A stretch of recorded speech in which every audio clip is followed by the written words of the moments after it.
नमस्कार दोस्तों, कैसे हैं आप? क्या हैं? अच्छा, ठीक है। हाँ, तो नमस्कार।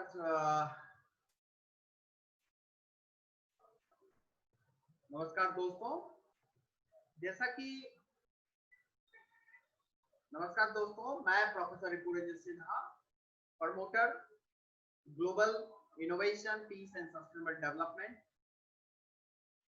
Promoter United Nations sustainable development agenda 2030, Uganda development agenda 2040, Sustainable Development Growth Index India 75, and Africa Union Development Agenda 2063.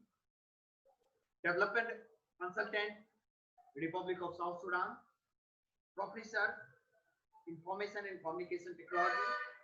आज आपके सामने as a citizen of India, आज आपके सामने भारत में जो एजुकेशन सिस्टम है उसका जो रिफॉर्म हुआ है और उसके जो चेंजेस हुई है, न्यू शिक्षा नीति जो आई है, हम उसके बारे में आपको कुछ बात करने जा रहे हैं और उसके बारे में ही हम बात करें। जैसा कि आप स्क्रीन पे देख पा रहे हैं कि न्यू एजुकेशन पॉलिसी 2020, नई शिक्षा नीति 2020 की हाईलाइट विश्लेषण एनईपी 2020 का जो कंसेप्ट है, न्यू एजुकेशन पॉलिसी 2020, केंद्रीय मानव संसाधन विकास मंत्रालय डॉक्टर रमेश पोखरियाल निशंक ने स्कूली शिक्षा, विश्वविद्यालय और उच्च शिक्षण संस्थानों में पढ़ाई के लिए नई शिक्षा नीति 2020 लागू कर दी गई।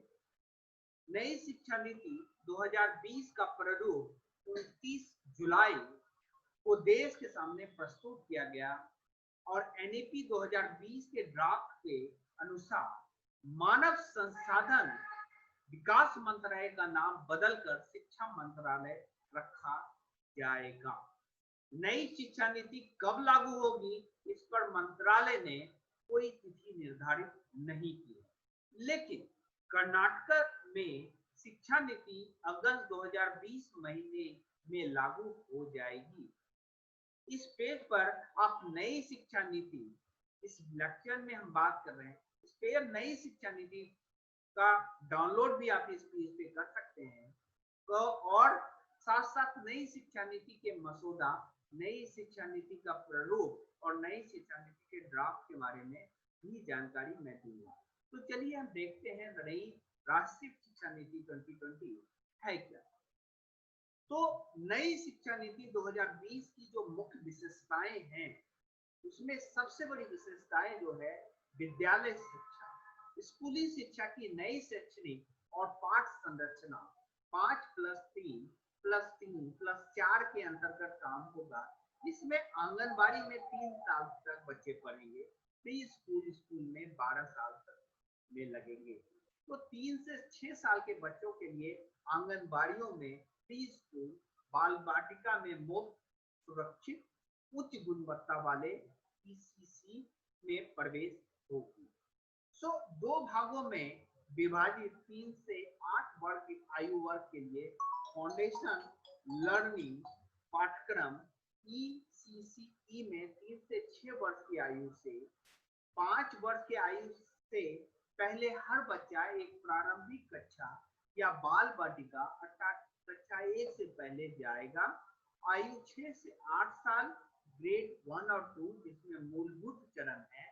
तो आयु 8 से 11 ग्रेड 3 से 5 प्रारंभिक चरण, खेल खोज और गतिविधि आधारित इंटरैक्टिव कक्षा सीखना। आयु 11 से 18 साल, आयु 11 से 14 साल ग्रेड 6 और 8 मध्य चरण होगा, जिसमें विज्ञान, गणित, कला, सामाजिक विज्ञान और मानविकी में अनुभवात्मक शिक्षा के बारे में जोर दिया जाएगा। आयु 14 से 18 ग्रेड 9 से 12 होगा, जिसको माध्यमिक चरण कहा जा रहा है। बहुविषयक अध्ययन, अत्यधिक महत्वपूर्ण सोच, लचीलापन और विषयों के छात्र के पसंद के आधार पर ही हम बच्चे पढ़ सकते हैं।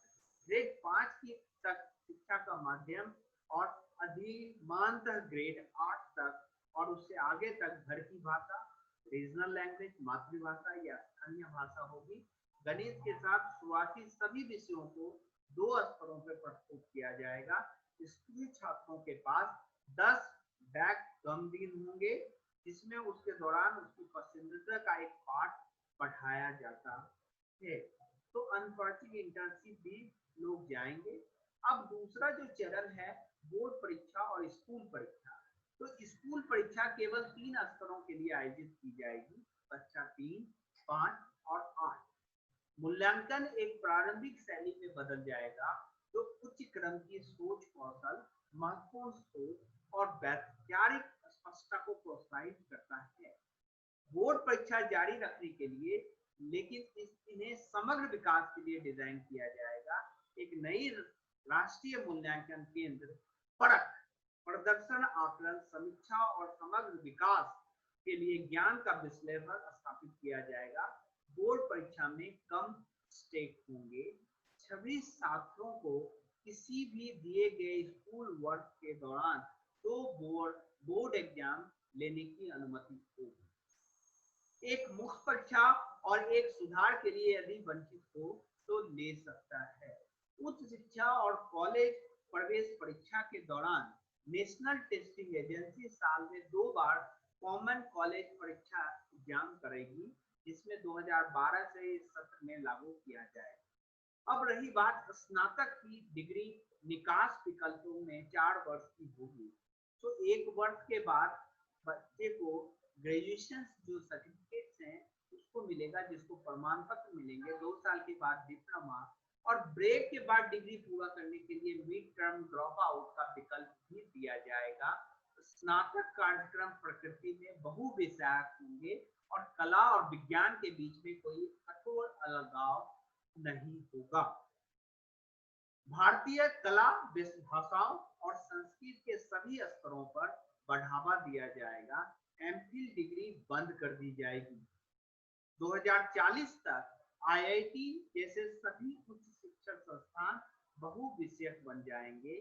विज्ञान के छात्रों और इसके विपरीत कला और मानविक विषयों के का अधिक समावेश होगा। दुनिया के सिर्फ 100 विश्वविद्यालय में से चयनित विश्वविद्यालय को भारत में काम करने की सुविधा प्रदान की जाएगी। Another big step. संवर्ग महाविद्यालय की प्रणाली को 15 वर्षों में चरणबद्ध किया जाएगा और महाविद्यालयों की डिग्री प्रदान करने के लिए अधिक स्वायत्तता और शक्ति दी जाएगी। विश्वविद्यालय का दर्जा समाप्त हो जाएगा। विश्वविद्यालय का दर्जा समाप्त हो जाएगा। ये सारी चीजें सामने आपके सामने आई। तो ये सारे जो बेसिक एजेंडा हैं इसको आप न्यू शिक्षा पाली में देखेंगे तो उसके आधार पे आपको लगेगा कि ये सारी चीजें क्या है, किस तरह से काम कर रही है। उसके केसेस में हम जो है ये सारी चीजें में हम बात कर सकते हैं। अब लागू कब होगी इसके बारे में अगर हम बात करें तो 29 जुलाई को एमएचआरडी मनीष पोखरियाल ने नई शिक्षा नीति के तहत पेश किया था। इसमें कब तक लागू करना है, दिशा कैसे करेगी, इसके बारे में होगा, लेकिन उन्होंने अभी तिथि निर्धारित नहीं की। ड्राफ्टिंग विषय में पूर्व कैबिनेट पैनल और एचआरडी मंत्रालय द्वारा गठित पैनल की रिपोर्ट को भी ध्यान रखा है, जबकि मंत्रिमंडल द्वारा बुधवार को मंजूर में की गई शिक्षा नीति को कई बदलाव किए गए हैं, जिसमें विश्वविद्यालय को कैंपस स्थापित में अनुमति देना, छात्रों को व्यावसायिक शिक्षा प्राप्त करना और संस्थाओं में शिक्षा में बड़ा कदम करना। इस नीति का लक्ष्य भारत के वैश्विक ज्ञान महाशक्ति बनाना है। 2040 तक सभी उच्च शिक्षण संस्थान उद्देश्य बहुव्यापक संस्थान होगा, जिसमें प्रत्येक का लक्ष्य 3000 से अधिक छात्र होंगे। तो ये बहुत बड़ी बात है। अगर हम बदलाव की बात करें तो सबसे बड़ी बात ये उच्च शिक्षा मल्टीपल एंट्री और एक्टिव का विकल्प होगा। 5 साल का कोर्स वाले एमफिल की छूट होगी। कॉलेज के एक्रेडिटेशन के आधार पर ऑटोनॉमी दी जाएगी। मेंटरिंग के लिए राष्ट्रीय मिशन बनाया जाएगा। हायर एजुकेशन के लिए एक रेगुलेटर होगा। लीगल और मेडिकल एजुकेशन शामिल इसमें नहीं होंगे। सरकारी और प्राइवेट शिक्षा मानक सम्मान होगा। नेशनल रिसर्च फाउंडेशन की स्थापना होगी। शिक्षा में तकनीकी को बढ़ावा दिया जाएगा। दिव्यांगजनों के लिए शिक्षा में बदलाव होगा। 8 क्षेत्रीय भाषाओं में ई कोर्स भी शुरू की जाएगी। स्कूली शिक्षा में भी कुछ बदलाव हुए हैं। 3 से 6 साल के बच्चों के लिए अर्ली चाइल्डहुड कैरियर और एजुकेशन, एनसीईआरटी द्वारा फाउंडेशन लिटरेसी और न्यूमरेसी पर नेशनल मिशन शुरू की जाएगी। 9 से 12 की पढ़ाई रूपरेखा 5-3-3-4 की तहत आधार पे होगी। भारत बच्चों के लिए नई कौशल कोडिंग शुरू की जाएगी। Extra curricular activity main curriculum में शामिल की जाएगी। वोकेशनल पर जोर दिया जाएगा। कक्षा 6 से शुरू हो गई पढ़ाई। नेशनल कैरिकुलम फ्रेमवर्क तैयार हो जाएगा। रिपोर्ट कार्ड में कई विकल्प शामिल होंगे। बहुत सारी चीजें नेशनल एजुकेशन पॉलिसी में है, इसको आप देख सकते हैं। इस स्कूल के बाद एडल्ट एजुकेशन पाठ्यक्रम भी जोड़ा गया है। वोकेशनल स्टडी पर भी फोकस की गई। एचईसी संपूर्ण शिक्षा के लिए सामान्यतः यूनिवर्सिटी संस्था, भारतीय उच्चतर शिक्षा आयोग की स्थापना, मेडिकल और पूर्व शिक्षा के लिए एकल अतिव्यापी क्षेत्रीय निकाय के रूप में की जाएगी। 4 स्वतंत्र कार्यों में नियम के लिए अलग, राष्ट्रीय उच्च शिक्षा नियामक परिषद, मॉनिटरिंग सेटिंग और समान शिक्षा परिषद, वित्त पोषक के लिए उच्च शिक्षा अनुदान परिषद और मान्यता के लिए राष्ट्रीय पर्यान्वयन होगा। विकलांग के लिए भी नए प्रावधान हैं। शिक्षा की पहल, ये बहुत अच्छा पोल है, इससे बहुत सारी बेनिफिट होगी। और इस चीज को अगर आप देखें तो आपके लिए बहुत अच्छी शिक्षा नीति होगी। और अगर आपको और चाहिए तो आप डाउनलोड भी कर सकते हैं, देख भी सकते हैं। तो इन दिस फेज हम लोग बात कर सकते हैं।